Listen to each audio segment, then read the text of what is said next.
नमस्कार दोस्तों द्विवेदी क्लासेस में आप सभी का स्वागत है। मैं नीरज द्विवेदी आज आप सभी के लिए ज्यामिति का महत्वपूर्ण प्रश्न लेके आया हूँ।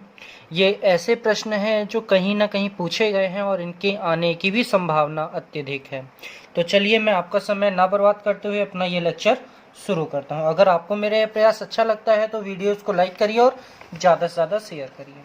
अब ये आप वीडियो पॉज करके देख सकते हैं और क्वेश्चन टिक कर सकते हैं, उसके बाद आंसर चेक कर सकते हैं। तो चलिए पहला क्वेश्चन दिया गया है, किसी वर्ग के विकर्ण एक दूसरे को निम्नांकित में से किस मोड़ पर काटते हैं। अब कोई वर्ग होगा, उसके विकर्ण एक दूसरे को कितने एंगल पर काटेंगे, हमें ये ध्यान देना।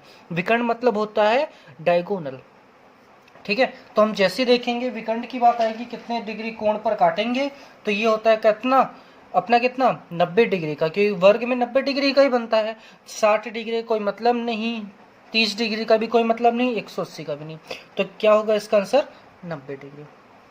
आगे दिया गया किसी आयत ABCD के विकर्ण AC और BD में निम्नांकित में से कौन सा संबंध सत्य है। अब हमारे पास एक आयत दिया गया। आयत मतलब होता है क्या है, जिनकी सम्मुख भुजाएं 90 डिग्री समान हो, आमने सामने की भुजाएं समान हो, इसकी लंबाई लंबाई और चौड़ाई चौड़ाई बराबर हो, ठीक है, और विकर्ण भी आपस में बराबर हो और एक दूसरे को 90 डिग्री पर काटें। तो यहाँ पे हम देख रहे हैं विकर्ण का 2 विकर्ण बराबर BD, बिल्कुल नहीं, मैंने भी बताया विकर्ण बराबर होने चाहिए। तो आंसर क्या होगा इसका, C नंबर। अगला क्वेश्चन दिया गया है, वह चतुर्भुज जिसकी चारों भुजाएं परस्पर समान हो। ऐसा चतुर्भुज जिसकी चारों भुजाएं क्या हो, समान हो, किंतु कोई कोण समकोण ना हो, और कोई भी कोण समकोण ना हो, तो निम्नलिखित में से कौन सा कहलाएगा। वर्ग में सभी कोण 90 डिग्री का होता है, तो वर्ग हो नहीं सकता। आयत में भी 90 डिग्री का होता है, ये भी नहीं होगा। समलंब चतुर्भुज, अब समलंब चतुर्भुज में क्या होता है कि आमने सामने की भुजा समानांतर होती हैं, ठीक है, तो ये भी नहीं होगा। अब हम देखेंगे कि चौथा हमारा समचतुर्भुज मतलब रोम्बस होगा, जिसकी सभी भुजाएं आपस में क्या हो, बराबर होती हैं, क्योंकि वर्ग का ही बिगड़ा हुआ रूप क्या समचतुर्भुज कहलाता है। तो इसका आंसर होगा समचतुर्भुज, ठीक है। आगे है, यदि किसी वृत्त की त्रिज्या R हो तथा व्यास D हो तो निम्नांकित में से कौन सा संबंध सत्य है।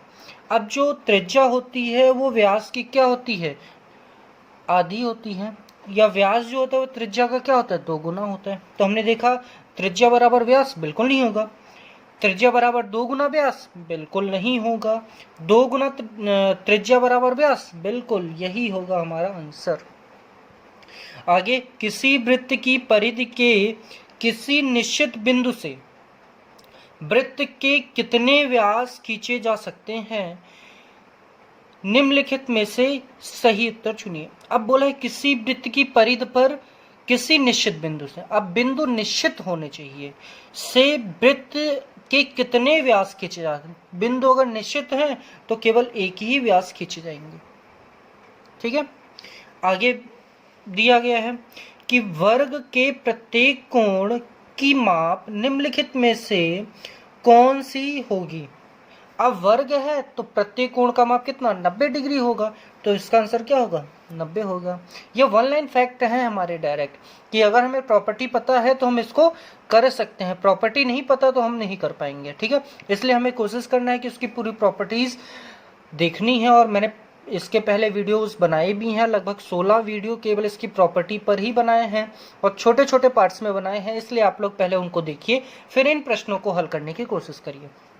आगे है, यदि आयत PQRS में PQ बराबर PS हो तो वह कौन सी ज्यामितीय आकृति होगी। मतलब PQ बराबर PS, 2 लगातार भुजाएं बराबर होनी चाहिए।